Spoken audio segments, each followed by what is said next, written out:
Praise the Lord. கர்த்தருடைய பரிசுத்த நாமத்துக்கு ஸ்தோத்திரம் உண்டாவதாக. விஷய happy blessed Tuesday Elbethel prayer ministry உங்களை வாழ்த்தி வரவேற்கிறேன். தேவ ஜனமே, offer your life to God. உங்களால் முடியுமா? ஹல்லேலூயா. கர்த்தர் அவர் உங்களையே ஜீவ பலியாய் கேட்கிறார். தேவ ஜனமே, ரோமர் 12ஆம் அதிகாரம் 1வது வசனத்தில், சகோதரரே, நீங்கள் உங்கள் சரீரங்களை பரிசுத்தமும் தேவனுக்கு பிரியமான ஜீவ பலியாய் ஒப்பு கொடுக்க வேண்டும் என்று தேவனுடைய இரக்கங்களை முன்னிட்டு உங்களை வேண்டிக் கொள்கிறேன். இதுவே நீங்கள் செய்யத்தக்க புத்தியுள்ள ஆராதனை. ஹல்லேலூயா. தேவஜனமே, கர்த்தராகிய ஆண்டவர் உங்களை ஜீவ பலியாய் பரிசுத்த ஜனமாய் ஒப்புவிக்க வேண்டும் என்று விரும்புகிறார். முடியலல்ல? எசப்பா கிட்ட கேட்கலாமா? எசப்பா, நாங்கள் ஜீவ பலியாக நாங்கள் ஒப்பு கொடுக்கணும், ஆனால் நாங்கள் பாவத்தில் வாழ்ந்துட்டுருக்குறோம், எங்களை மன்னிங்க.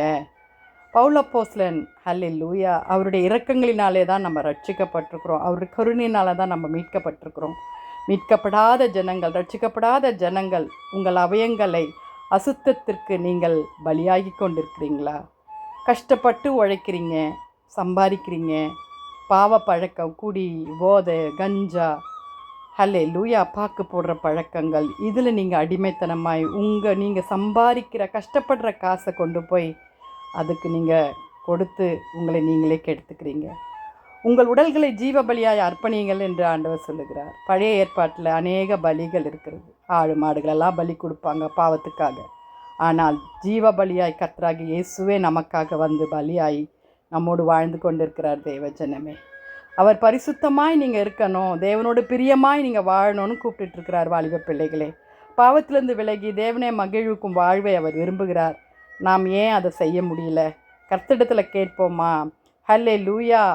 ஆண்டவரே, எங்கள் எண்ணங்கள், வார்த்தைகள், செயல்கள், தீய பழக்கங்கள் எல்லாவற்றையும் விட்டுவிட எங்களுக்கு கிருபை தாங்கன்னு ஜெபிக்கலாமா? வாலிப பிள்ளைகளே, துதிகளின் மத்தியில் வாசமாக இருக்கிற எங்கள் பரலோக தேவனே, அப்பா, எங்களுக்கு இருக்கிற எல்லா பாவ செயல்களையும் மன்னிங்கப்பா. வாலிப பிள்ளைகளுடைய தீய பழக்க வழக்கங்கள், ஆண்டவரே, உம்மை மகிமைப்படுத்தாத காரியங்கள், எங்கள் சரீரத்தில் இருக்கிற வார்த்தைகள், செயல்கள் எல்லாவற்றிலும் நீங்கள் மன்னிங்க சுவாமி. நாங்கள் எங்களை அர்ப்பணிக்கிறோம் கர்த்தாவே, எங்கள் தேவ பிள்ளைகளை அர்ப்பணிக்கிறோம் கர்த்தாவே. நீங்கள் ஆசீர்வதிங்க, ரட்சித்து கொள்ளுங்கப்பா. எஸ்அப்பா, வாலிபர்களை தொடுங்க ஆண்டவரே. எக்ஸாம் எழுதுகிற பிள்ளைகளுக்கு ஞானத்தை தாங்க. வியாதிஸ்தர்களை தொட்டு சுகமாக்குங்க எஸ்அப்பா. தேசத்தில் ரட்சிப்பை கருத்திலிடுங்க ஆண்டவரே. எல்லாரையும் உங்களுடைய கரத்தில் ஒப்பு கொடுக்குறோம் எஸ்அப்பா. உங்களுடைய நாம மாத்திரம் மகிமைப்படும். இயேசுவின் மூலம் ஜெபங்கேளும் பிதாவே. ஆமேன், ஆமேன். May God bless you. Jesus is coming soon. நீங்கள் ஜீவபலியாய் கர்த்தரிடத்தில் ஒப்பு கொடுப்பீர்களா? தேங்க்ஸ் ஃபார் வாட்சிங். ஹல்லேலூயா. ஆமேன்.